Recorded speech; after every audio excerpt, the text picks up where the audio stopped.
Yasodanandana Brajajanandana.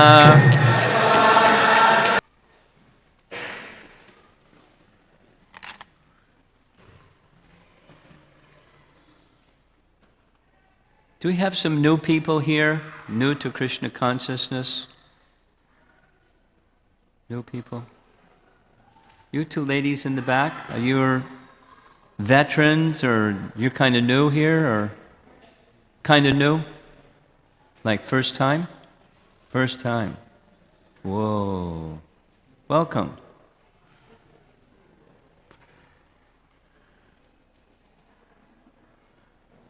I'm going to speak this evening about a topic that's kind of esoteric and a little, bit of a reach for a new person. But I'll try to introduce the topic a little bit first.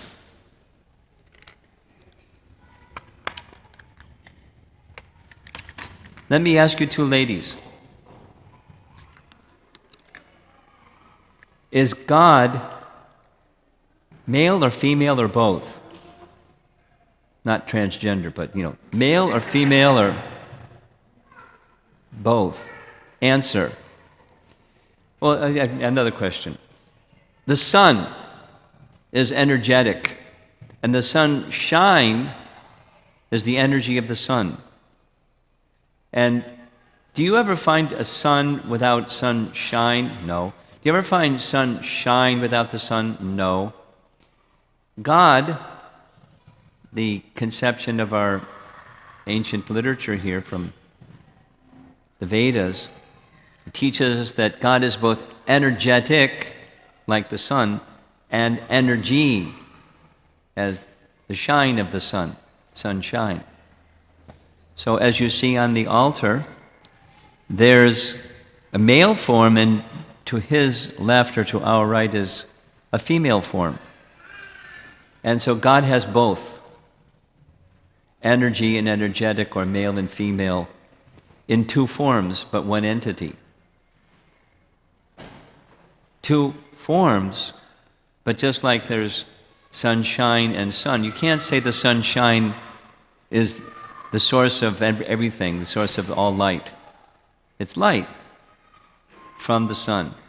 So in the same way, God is the source of everything, and including his own spiritual potency, his internal potency, his pleasure potency. We're different. We look for happiness outside of ourselves because we're tiny, and a tiny spark is incomplete. But the supreme energetic, or God, the source of everything, has everything, including his energy, including his own pleasure potency, and that's Radharani. So we're going to be speaking about Radharani today. And it's a little elevated, but that's who we're speaking about, is the female aspect, or the pleasure potency of God, because he's everything, including himself and his pleasure potency. So we've been having a very wonderful festival season, like we do every year. Balaram's appearance day, Krishna's appearance day, Prabhupada's appearance day, and then a little break, and then Ekadasi, and then Radhastami, Radharani's appearance day. And today is even, another special day amongst all of those days. This is, where's the slide change?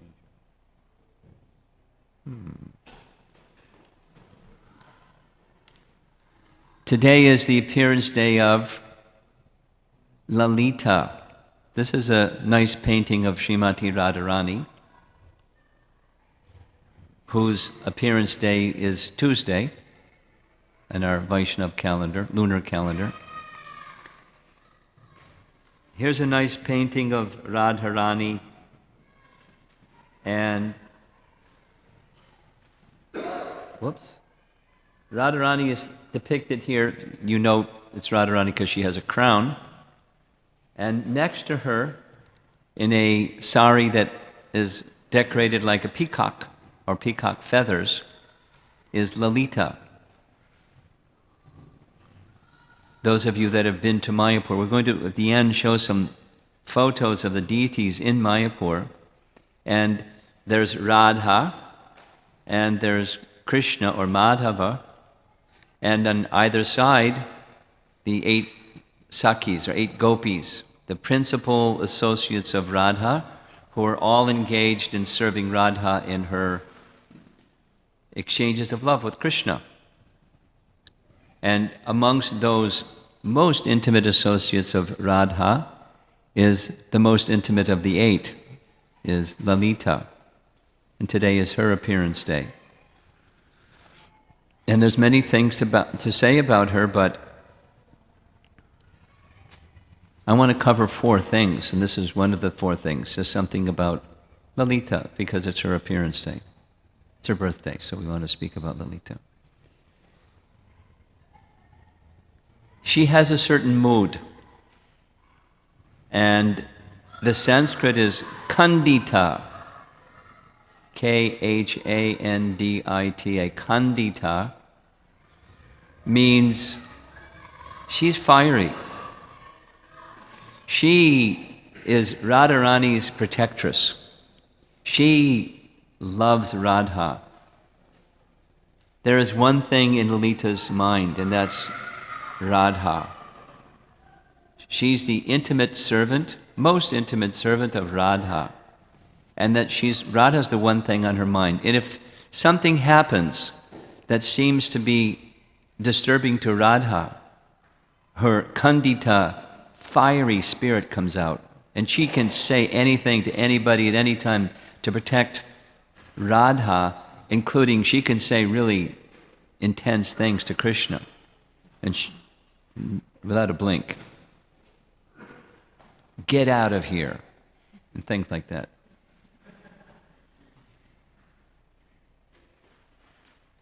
We know what you're up to. Get out. And, you know, a little poetically also, she says it with some finesse. If Krishna is late for a meeting with Radha, at the same time, she's dearmost to Radha and she's brilliant in composing poetry and riddles.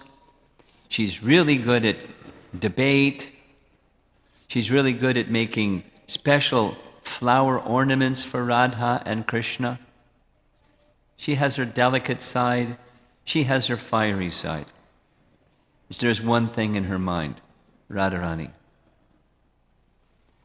And just to amplify all of this, for those of you that have been around a while, not our new guests, but the most intimate associate of Lalita is Sri Rupa Manjari, who is Rupa Goswami. The Rupa Goswami is intimately serving and assisting Chaitanya Mahaprabhu, who is in the mood of Radharani, so you get the connection. One of my favorite places in Vrindavan is the place of Lalita Devi. It's called Unchagaon.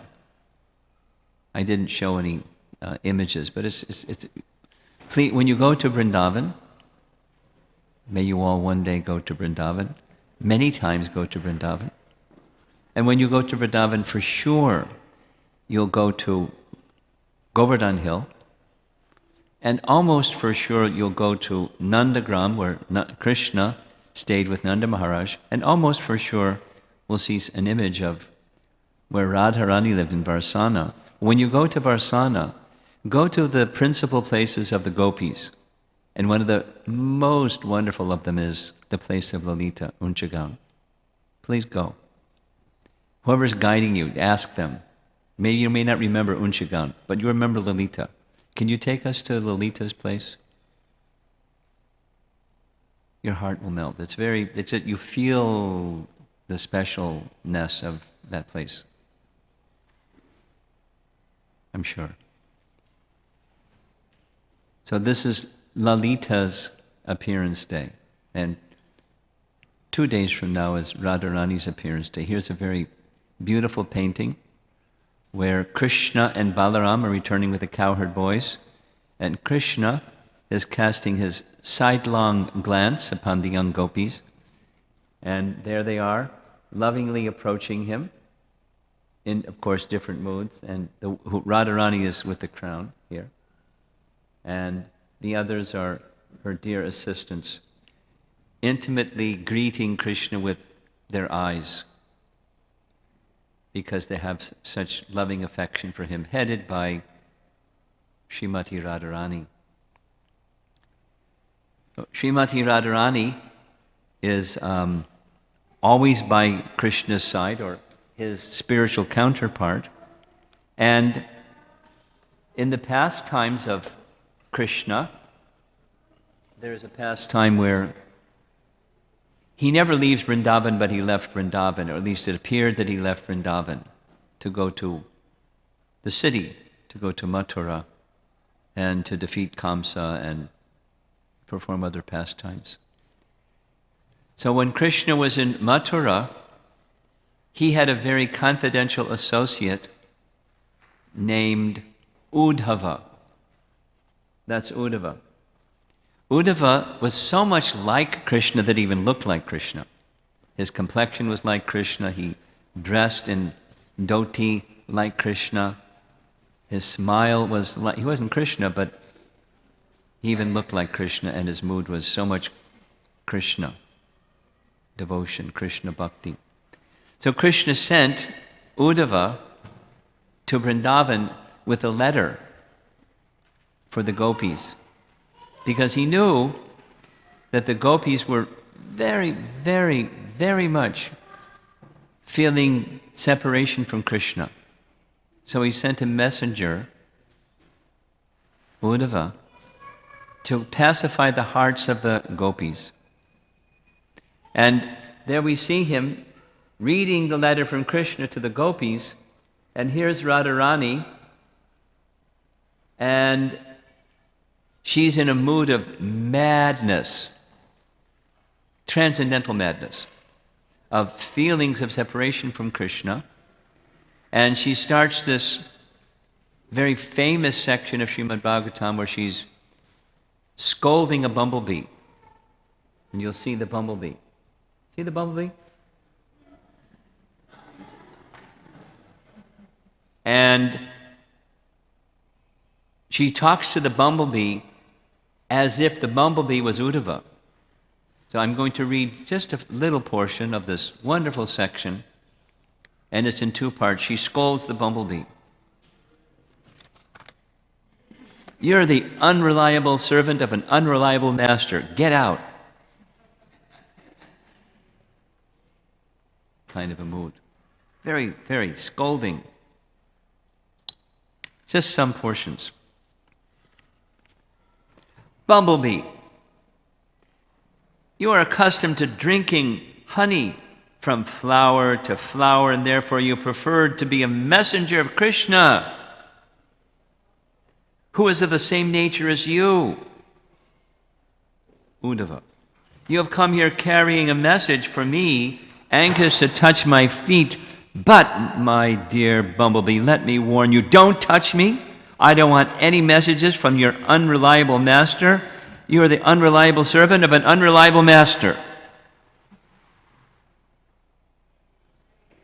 Next. Your master Krishna is exactly of your quality. You sit down on a flower, and after tasting a little honey, you immediately fly away and sit on another flower and taste. I know that the goddess of fortune, Lakshmi, who is always in the midst of the lotus flower, is constantly engaged in Krishna's service. But I don't know how she has become so captivated by Krishna, and why she is so much attached to Krishna, although she knows his actual character. Maybe she is so much captivated by Krishna's sweet words that she cannot understand his real character. As far as we are concerned, we are more intelligent than the goddess of fortune. We are not going to be cheated anymore by Krishna or his messengers. Krishna is now in the city and is better known as the friend of Arjuna. He now has many new girlfriends who are no doubt very happy in his association. If you, Bumblebee, go there and glorify Krishna, notice how many times she's calling his name, they may be pleased to reward you. You are just trying to pacify me by your behavior as a flatterer, and therefore you put your head under my feet. But I know the trick you are trying to play. I know that you are a messenger coming from an even greater trickster, Krishna. Therefore, please leave me. Get out of here, Bumblebee. We know that Krishna cannot live for a moment without the association of young women. Krishna advertises himself as magnanimous, and he is praised by great saints. His qualifications would be perfectly utilized if he would only show us some mercy. For we are so much downtrodden and neglected by him. You, poor messenger, you are only a less intelligent servant. You do not know much about Krishna, how ungrateful and hard-hearted he has been, not only in this life, but in his previous lives also. But here's the difficulty. In spite of being so cruel and hard-hearted, it is very difficult for us to give up talking about him. And it is not only we who are unable to give up this talk, but great sages and saintly persons also engage in talking about him. We gopis of Vrindavan do not want to make any more friendships with this blackish boy, but we do not know how we shall be able to give up remembering and talking about his activities. I'm skipping, there's many, many, many more. Please do not talk about Krishna anymore. It's better to talk about something else. Krishna, Krishna, Krishna. Therefore, I request you not to talk of Krishna anymore. So, as she speaks this way to the bumblebee, suddenly the bumblebee disappears. Then she goes mad in another direction. No, don't go back to Krishna and tell him I said all these things. Because if you say all these things that I said to Krishna, then he'll maybe forget us, and how will we maintain our lives? And please come back, oh, bumblebee. In this state of madness, with the bumblebee at Srimati Radharani's feet, she's exhibiting her deep, unfathomable attachment to Krishna. And there's different paintings illustrating the same. Just as there's descriptions in Nectar Devotion of the qualities of Krishna, there's also these wonderful qualities of Radharani. Outstanding most of all is her unrivaled love for Krishna. She has, and we know this about Krishna, that as one, from Bhagavad Gita, as one surrenders unto Krishna, he reciprocates in kind. Yayatam mam prapadyante, tangstataiva bhajamyaham. So Radharani's love is so unique that Krishna wants to be the servant of Radharani. We had this, I was just visiting in Detroit, and they have a center near the University of Michigan in Ypsilanti, and they wanted me to speak on this topic with the section that they're reading from is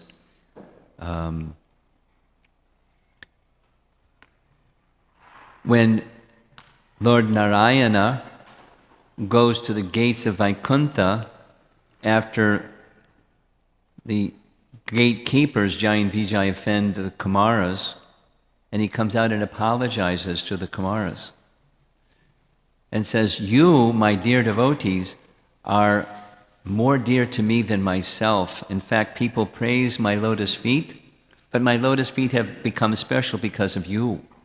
You're at my lotus feet. And therefore, my feet are benedictory because of you. I'm indebted to you." There's many sections like this. So Radha's love is so great that Krishna likes to serve Radharani. This is a painting of a pastime where Krishna wears a sari, dresses himself like a gopi, and wants to decorate the feet of Radharani. Pretty amazing.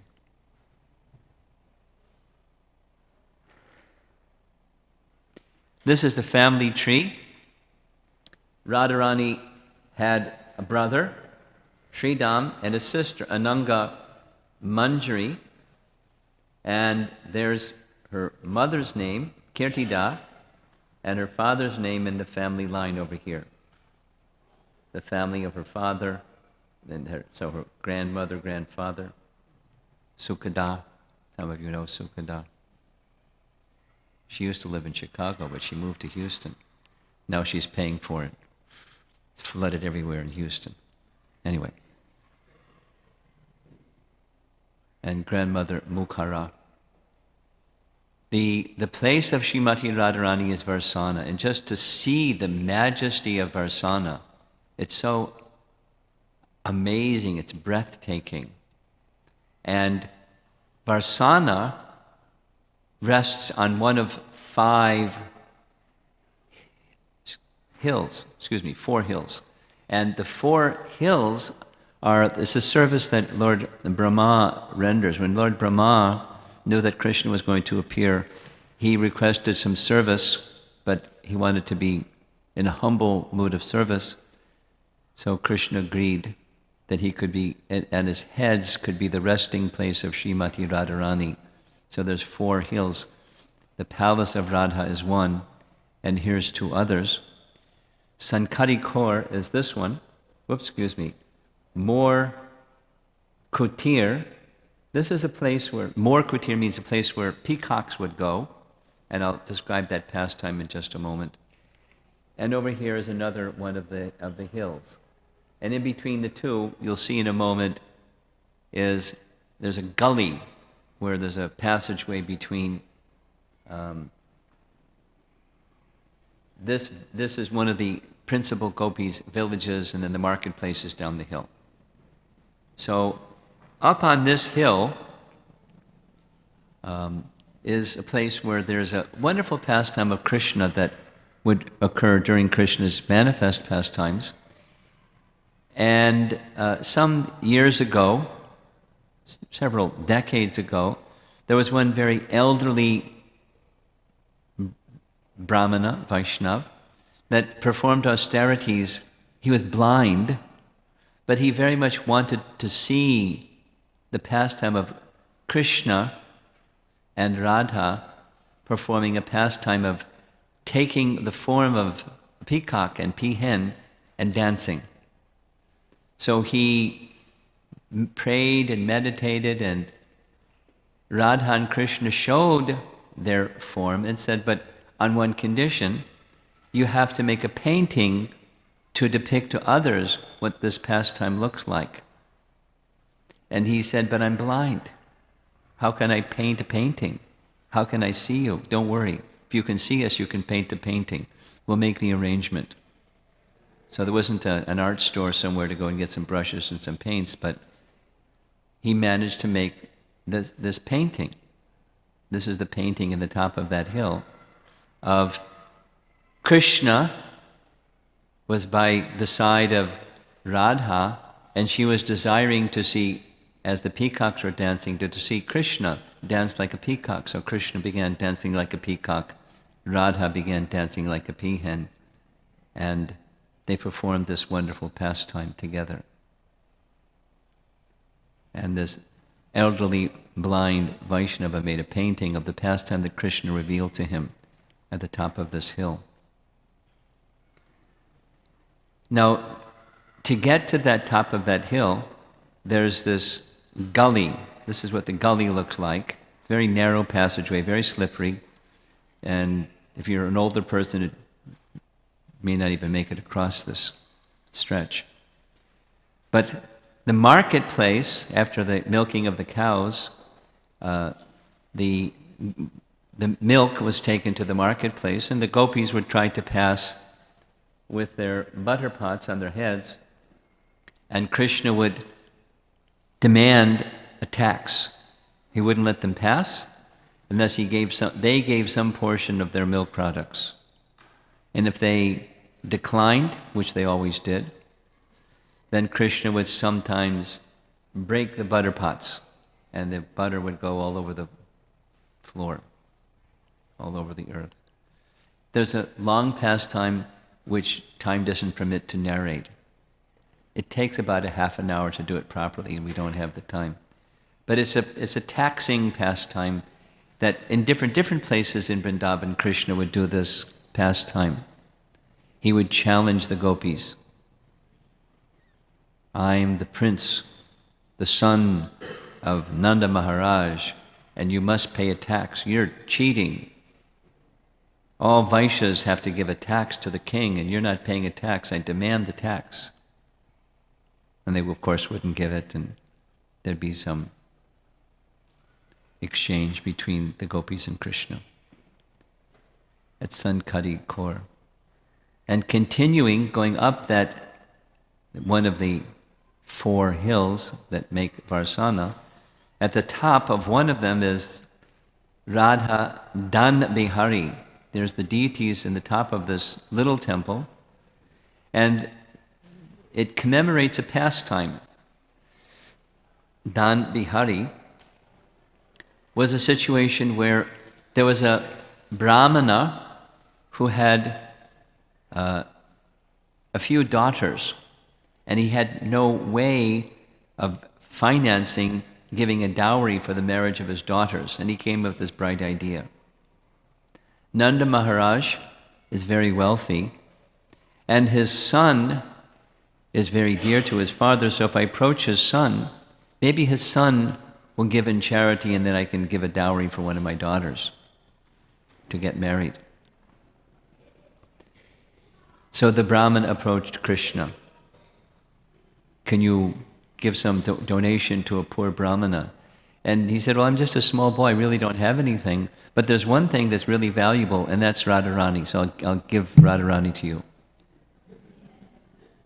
And the Brahmana said, oh no, I already have daughters, now I have another daughter, how am I going to get her married?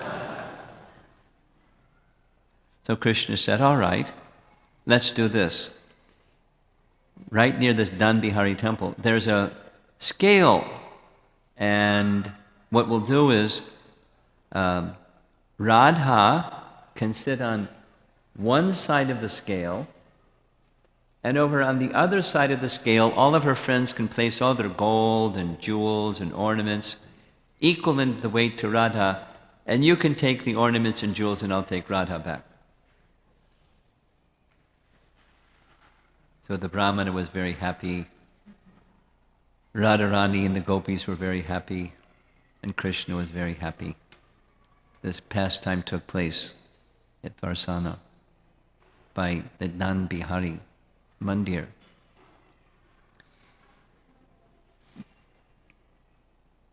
One of Krishna's names is Madan Mohan. You've heard that name before? Madan Mohan. Madan is a name for Cupid. Sometimes I've been asked, is there really a Cupid? There's really a Cupid. And he has arrows, like Valentine's Day, and he fires those arrows. It's not just American mythology. According to the Vedas, there is such a person, Cupid. And he was sent one time by Indra. Cupid was sent by Indra to attract the mind of Narayan Rishi. And he came along with some really attractive girls, ladies from the heavenly planets to try to woo the mind of Narayan. So Narayan understood his program. So he came forward, and from his own body, he manifested unlimited numbers of goddesses of fortune, each one of them being millions of times more beautiful and attractive than the girls from the heavenly planets. And Cupid became stunned. Thus, Madan Mohan, the attractor of Cupid. So there's this nice exchange found in a writing, Govinda Lilamrita, just a little bit, where a parrot, this is Krishna's parrot, saying, "My dear parrot of Radharani, Sri Krishna carries a flute and enchants the hearts of all women throughout the universe. He is specifically the enjoyer of the beautiful gopis, and he's the enchanter of Cupid. Also, let him be glorified." So Radharani also has a parrot, and Radharani's parrot speaks of Radharani's glories. Madan Mohan Mohini, she's the attractor of Cupid. Srimati Radharani's affection, her exquisite beauty, and her good behavior, her artistic dancing and chanting, and her poetic compositions are all so attractive that they attract the mind of Krishna, who attracts the mind of everyone in the universe. Now, we spoke a little bit about Lalita, and she can be really kind of saucy and challenging and feisty. But she does that to protect, in her own way, the honor and the special position in her heart of Srimati Radharani. And Srimati Radharani has her own ways too. It's called man, or transcendental anger. Now when we become angry, it's something else. But when Krishna or Radha become angry, it's transcendental. There's this beautiful painting where Radharani is giving Krishna a hard time. Please go away. But Krishna is looking at Radharani with loving eyes, and you see the tears coming from his eyes. Here's one of the gopis looking from the background, enjoying Radha and Krishna's pastimes. And while Radharani is lifting her veil, she's looking at Krishna. Because just as Lalita has nothing but Radha in her mind, Radha has nothing but Krishna in hers. When Lord Sri Krishna is with Radharani, he is the enchanter of Cupid. Otherwise, when he is alone, he himself is enchanted by Cupid, even though he enchants the whole universe. This is Radha's parrot speaking. So here's this Man Leela, or another illustration. But actually her heart is simply melting in love for Krishna. There's this wonderful place not far from Barsana called Prem Sarovar. It's a wonderful way to end a day of visiting Radharani's place, Barsana, because one day the two were seated side by side, surrounded by their associates, and Radharani was wearing a very fragrant garland. And there were some bumblebees buzzing around to get the fragrance of the garland. So she was shooing the bumblebee away, or bumblebees. And Krishna turned to his dear friend Madhu Mangal, who is a Brahmana. You know special mantras. Madhu Mangal, do something to get rid of these bumblebees. So he chanted some mantras, the bumblebees went away. And Madhu Mangal said, Madhu is gone. Madhu means sweet, and sometimes Madhu is also a name for bees because they gather honey. So he meant the bees are now gone. But when Radharani heard Madhu was gone, she thought of Krishna. Madhusudana is gone. And she began to cry tears of love and separation from Krishna, right in front of Krishna. So Krishna tried to draw her out of that stupor of tears of love. But she was so absorbed in her feelings of separation from Krishna, even Krishna couldn't bring her out of that mood. So he started crying tears of love, out of love for Srimati Radharani. And the tears of their love filled this lake.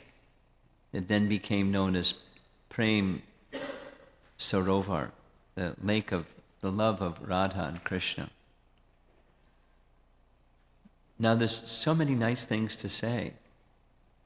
Now, how late would you like to stay? There's prasadam waiting. But I could say a little bit more. I could keep, anyway, not too much. Krishna is known especially for his flute playing. It's one of the special qualities of Krishna. But here we see a nice painting where Radharani, she's holding Krishna's flute. And in fact, sometimes the gopis, feeling jealous of Krishna's flute, they steal Krishna's flute and hide it.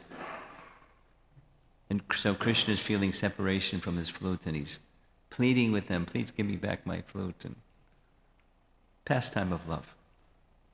Sometimes it's said that Radharani trained Krishna how to play the flute. And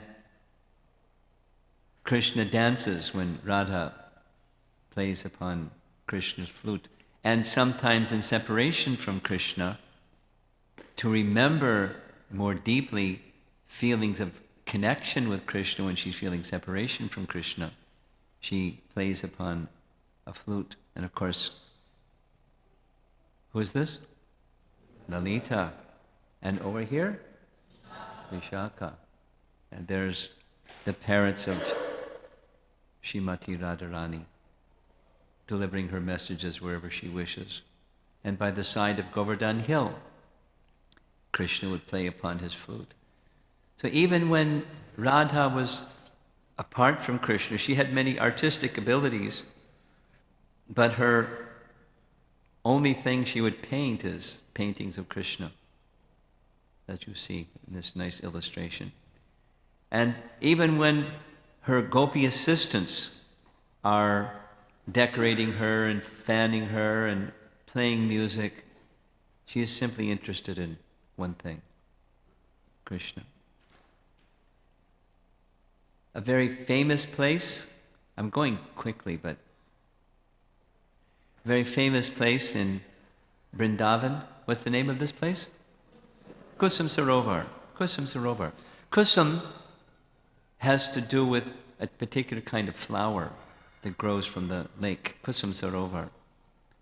And the area around Kusum Sarovar was known for having many, many, many wonderful, fragrant, flowering trees. And so the gopis would regularly go there to gather flowers to meet Krishna later in the day. So there's a particular pastime that Kusum Sarovar is known for, and I'm going to narrate it in 1/14 of the time it really takes to tell the story properly, because it's already 6:20. There's a festival every year called the Janji Festival in Vrindavan, in Barsana in particular, and that festival day is a day where the young girls would have a competition, and they would go out during the morning, gather flowers, decorate the doorway and the area around the entrance to the gate and so forth of their houses, and then in the evening the elders would come by and evaluate who did the best decoration, and then they would win some recognition and some honor. Janji Festival. So on the Janji Festival day, the gopis decided they would go to Kusum Sarovar and gather the best flowers. Now, Krishna knew what the gopis were up to. They left very early. So what Krishna did was he feigned being sick. Oh. And Mother Jasoda said, oh, you should stay home today. Balaram, don't worry, Balaram will take care of the cows and the cowherd boys, everything will be all right. You stay here. Oh. So as soon as they left, Krishna got dressed and ran to Kusum Sarovar to meet with the gopis.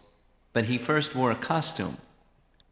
And his costume was the costume of a gardener. And what's the name for a gardener? Mali. So, what is it? I forget. So, Radharani was going, gathering with her basket, gathering flowers. The other gopis were gathering flowers. And somehow, the sari of Radha got stuck on a thorn. So she tried to relieve the sari that was stuck on a thorn, and another part of her sari got stuck on her thorn. And another thorn. And then another thorn. So she called out for the gopis, and they didn't hear her because she was at some distance. And who would show up but Krishna? And Krishna relieved her from the thorns that were stuck in her sari, and she became charmed by this person and asked, who are you? Oh, I'm the gardener of the king.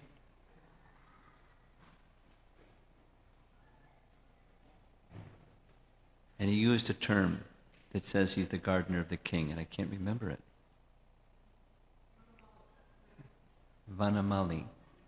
Vanamali. Vanamali. Vanamali. Thank you. And he said, well, I have to go now. I have lots of duties to take care of.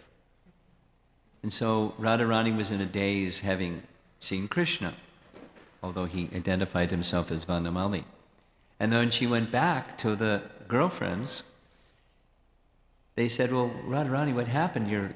You normally gather more flowers than all the rest of us combined, or there's no flowers in your basket. What happened?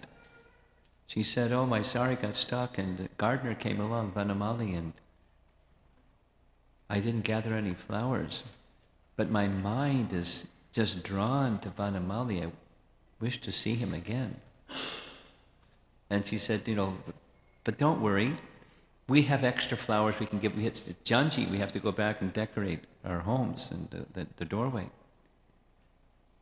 So then Krishna came, Vanamali, with his hands on his hips, saying, what is this? I'm the gardener of the king, and I see that there's many flowers being taken. Now I know who it is. It's all of you. You're thieves. You're stealing from the king. And he took his stick and at the bottom of their basket, the flowers went flying all directions. And the gopis were very angry. What have you done? So they charged him all at once, and as they charged him, they felt in his back his flute. And they said, wait a minute, you're not Vanamali, you're Van Bihari. You're Krishna, the enjoyer of the forest of Vrindavan. You're going to have to pay for this, because this is the Janji festival and all the flowers have fallen to the ground. And Krishna said, don't worry, I'll take all the flowers to the river Jamuna and I'll wash them and then they'll be sanctified. He said, the river Jamuna is too far away, there's no time for all of this. So Krishna then made amends. He manifested many flowers, and he then decorated the hair of Srimati Radharani with flowers. Now this is in the ceiling, one of the illustrations, the ceiling of this Kusum Sarovar structure commemorating the pastime. And there's many other wonderful ISKCON paintings as Krishna is decorating Radharani's hair.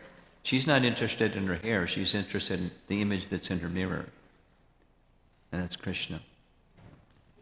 And it's basically like deity dressing. He decorated her hair, he put ornaments on her, he put rings and jewels, and profusely decorated Radharani as a token of his apology for spoiling the flowers of Radharani and the gopis. Very excellent artist in ISKCON, paintings of Krishna and Srimati Radharani. And together, the divine couple, they enjoyed many such pastimes, including very famous is the swing pastime. By the way, she went back. Actually, Krishna said, I'll go back and do the decoration, and Radharani won the prize. So, the swing festival, just as we were observing before, during this festival season, Julan Yatra. And many, many places in Vrindavan where Julan was performed. And the pastimes of Radha being an excellent cook. That's a whole long story that there isn't time for also. She got a benediction from Durvasa Muni, but she doesn't need a benediction from anyone. She's the pleasure potency of the personality of Godhead. Here they're engaged in loving exchanges with one another. This is our Krishna. Now there's definitely not time to tell, but next time I come to Chicago, remind me, and I'll describe the pearl pastime. Remind me. This is an illustration. Of course, here's Lalita again, with her hands on her hips, scolding Krishna. This is the birthplace of Srimati Radharani on the other side of the river Jamuna, in Gokul area. And this is a very humble and unspoiled by commercial ism in this area. And this is the deity in that temple. It's early in the morning, so they're still resting. But it's the deity of Radha and Krishna at Radharani's appearance place. By the side of the river Jamuna used to flow here. This shows where it used to flow. And we're going to end just with some very beautiful photographs of deities. This is the deity of Radharani in Vrindavan. We're almost done. Here's from Vidagdha Madhava, spoken by Krishna, about the charming face of Radharani. Although the effulgence of the moon is brilliant initially at night, in the daytime it fades away. Similarly, although the lotus is beautiful during the daytime, at night it closes. But, oh my friend, the face of my most dear Srimati Radharani is always bright and beautiful, both day and night. Therefore, to what can her face be compared? Her eyes defeat the attractive features of the eyes of the chakori bird. When one sees the face of Radharani, he immediately hates the beauty of the moon. Her bodily complexion defeats the beauty of gold. Thus, let us all look upon the transcendental beauty of Srimati Radharani.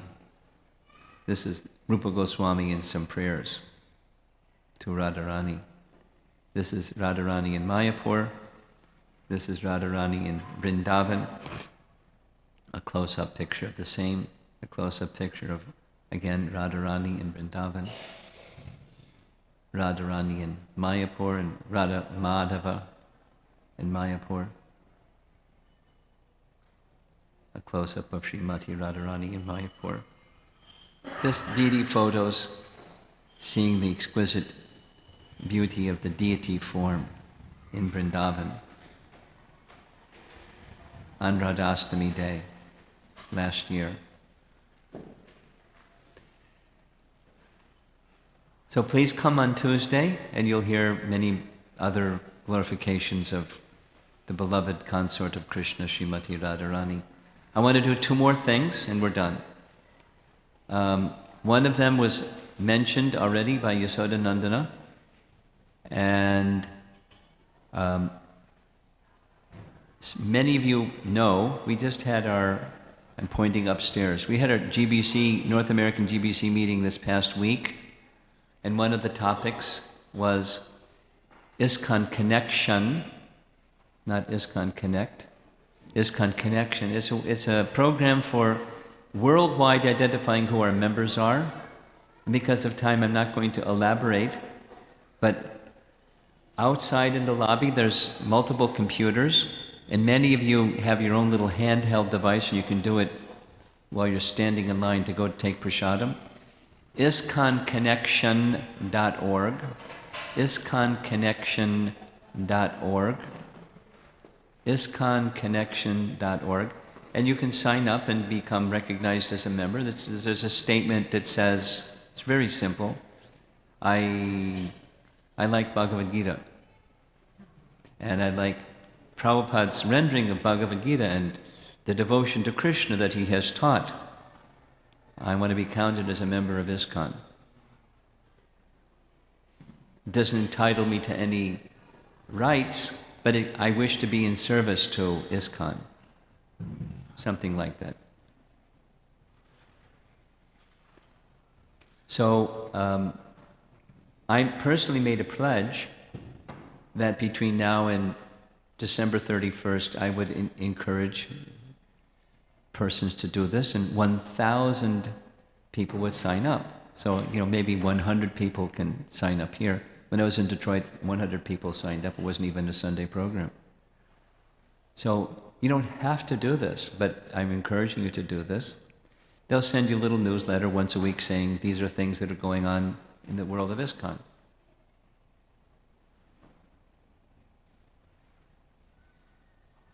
Last, but not least, over here is a set of Srimad Bhagavatams, and many of you came for Krishna Janmashtami, so you know all about what I'm about to say. But in case you weren't here for Krishna Janmashtami, Balaram appears on the Purnima, some earlier part this month. The next Purnima is Bhadra Purnima, as you see, and according to Srimad Bhagavatam, Canto 12, Chapter 13, if you give a gift of Srimad Bhagavatam on Bhadra Purnima to someone, and as you see on the illustration, a golden throne, get something painted gold, you go back to Godhead, meaning the Srimad Bhagavatam is so powerful, so potent, so important. This is Shukadeva Goswami speaking. Now, last, Vaisheshika Prabhu, our godbrother Vaisheshika Prabhu was here. He's now this weekend out in Naperville doing the same thing I'm doing right now. They went door to door with Vaisheshika Prabhu, and something like some 8 sets of Srimad Bhagavatam were distributed door to door by people who have never done such a thing, just because of his electricity and vibrancy. So he's making the same appeal as me, and it goes like this. Many of you, of course some of you are a little newer, but many of you already understand the value of spiritual wisdom, the wisdom of the Vedas. So even Lord Brahma said it. Many people, when we approach on book distribution, people that are from India, they say, oh, I know all about Krishna. So you know all about Krishna, or something about Krishna anyway, and you value the knowledge of Krishna.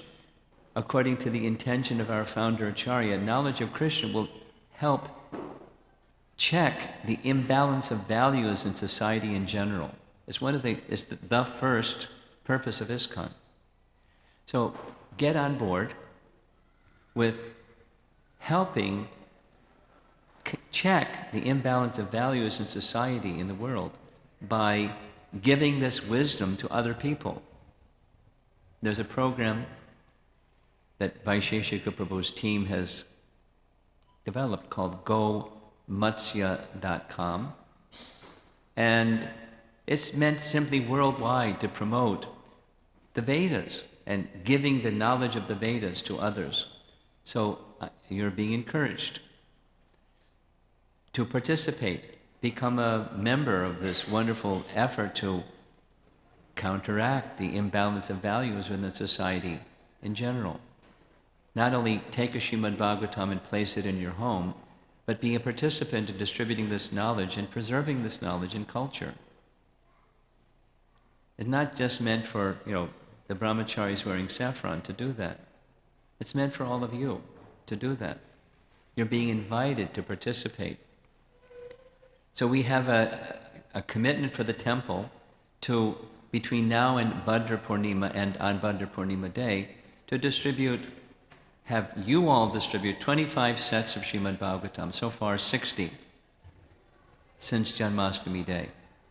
We have a goal, 25 more. Now I'm not going to do what sometimes is done. If anyone would like to sponsor a Srimad Bhagavatam set and give it to somebody on Bhadra Purnima day, September 5th, think about it. Think of somebody you know or in the workplace or a relative, and not only in English, in any language practically you like. And be part of this effort of counteracting the imbalance of values of society and make that gift to others. And according to Srimad Bhagavatam, you'll go back to Godhead. It's not like you won't go back to God if you do it the day before, the day after Bhadra Purnima, but it's a very special benediction within Srimad Bhagavatam itself. Is there anybody here that does not have a Srimad Bhagavatam in their home yet and is interested in having a Srimad Bhagavatam set in their home?